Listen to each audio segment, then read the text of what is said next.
Guided reading. This is lesson 7. Now, if you remember, we are reading the story Coal's Kingdom, and it all started with Coal being in his grandma's attic. A strange creature that looked like a mouse stole an important golden jeweled artifact. Coal ran after it, and Coal is now in a strange new world where he's gone through the wall and he's trying to follow this mouse creature to get the artifact, the golden disc, back. It belongs to the king. The mouse wasn't even out of breath. His palace lies ahead. Take this as my one and only warning. The heat dragged him down, but Coal wasn't going to give up that easily. His heart thumped and his breath came in sharp gasps. But as he pumped his arms and legs, Grandma Jenny had trusted him to keep safe anything that he thought was special, and her brooch was special, all right. Up ahead, the trees thinned, and the pair burst into a clearing dazzled by sunlight. On one side, the hillside fell away to reveal a vast valley and a sprawl of cottages and huts nestled at the bottom. On Coal's other side was a great white wall and a pair of enormous, ornately carved gates. The wall was twice as tall as Coal's school building and stretched around the face of the mountain so far that Coal thought that it must house an entire town at least. Above his head, beyond the wall, the towers of a palace made of pale marble reached into the sky, jutting from the mountain ridge like a snaggletooth. Pointy windows dotted the walls, and the glass roofs swirled and danced with purple and green light. There were more turrets than Coal could count. The sound of clanging bells cut through the air as the mouse ran the final paces to the gate. It stopped in the shadow of the towering structure and appeared to be waving its tiny paws. On the walkway above, a shadowy figure gestured back, and then, with a slow groan, the gates heaved open, revealing a dazzling aura of vibrant green and blue. Light spilled out onto the dry ground, and the mouse stood defiant in its glow. If you are defiant, it means that even though you've done something bad, you don't care. Then a tall figure the size of a man appeared, silhouetted between the gates, and advanced towards the mouse. Gaining on the thief, Coal crossed the clearing as fast as his legs would carry him. His forehead was soaked with sweat and his muscles burned, but there was no way that he was going to let this mouse steal one of Grandma Jenny's belongings without so much as an explanation. As he closed in, the sound of the bells rang through his head louder and louder. He was inches from the mouse when it bent into a deep bow and shouted, "A special delivery for the king, the seal of Firlin." "Give me that," Coal spluttered, snatching up the shining object. Startled, the mouse gave a small squeak and turned to glare at him, but a sudden silence stopped them both in their tracks.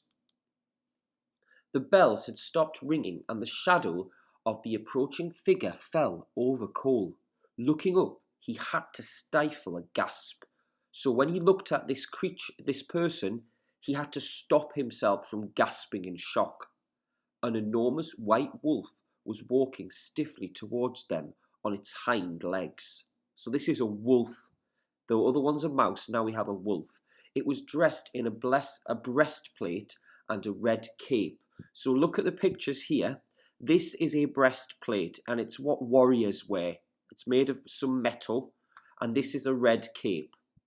So just like the mouse, it's wearing old-fashioned clothes, which swirled lazily around the creature's 3rd feet. Its eyes were a burning orange, and a glint around its mouth gave the merest suggestion of sharp fangs.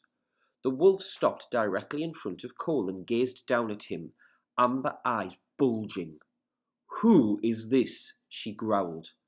The mouse huffed, "Elseworlder." With a nervous glance at the newcomer, it scampered through the gates towards the palace, leaving them alone. Coal held his breath as the wolf prowled around him in a circle, looking him up and down. She had long grey streaks in the fur on her nose, and when her eyes fell on the object that the mouse had called the seal of Firlin, her gaze lingered and she smiled, revealing long, sharp teeth. Coal clutched the circular ornament in both hands, and it slipped and slid in his fingers, damp with sweat.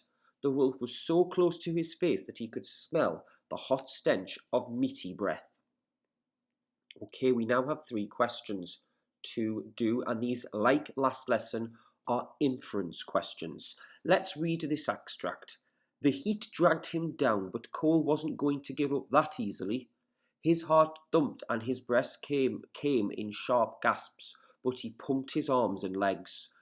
Grandma Jenny had trusted him to keep safe anything that he thought was special, and her brooch was special, all right. Give one piece of evidence from this paragraph which shows Cole is determined. Press pause and then we'll do it together. Okay, so determined means that no matter what, you do not give up. If you have a goal that you want to achieve, that you work and you keep on doing it until you achieve your goal. So let's look at the evidence. So the Cole dragged him down, but he wasn't going to give up that easily. You could just put that sentence, or you could say, even though it was extremely hot, Cole did not give up. Also, look, it says his heart thumped and his breath came in sharp gasps, but he pumped his arms and legs. So even though his heart was thumping and he was out of breath, he kept on pumping his arms and legs. He kept on running. And you could also say that no matter what, he wasn't going to stop until he got the brooch back for Grandma. Next question. I'll read the extract. An enormous white wolf was stiffly walking towards them on its hind legs, so it's walking on its back legs. It was dressed in a breastplate and a red cape, which swished lazily around the creature's furred feet. Its eyes were a burning orange, and a glint around its mouth gave the merest suggestion of sharp fangs. So what impression do you have of the wolf? Give evidence to support your answer. So, well, you could first off say that it was important. Oh, press pause and then we'll do it.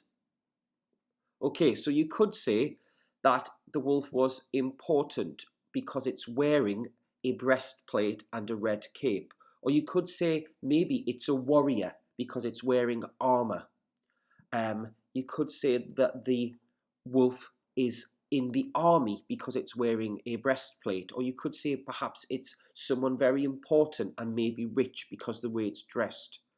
And if you look, its eyes were a burning orange and a glint around its mouth gave the merest suggestion of fangs. You could say it's intimidating or fierce or scary because it has burning orange eyes and it has sharp fangs. There are possibly some other examples as well, so if you have something different, let me know.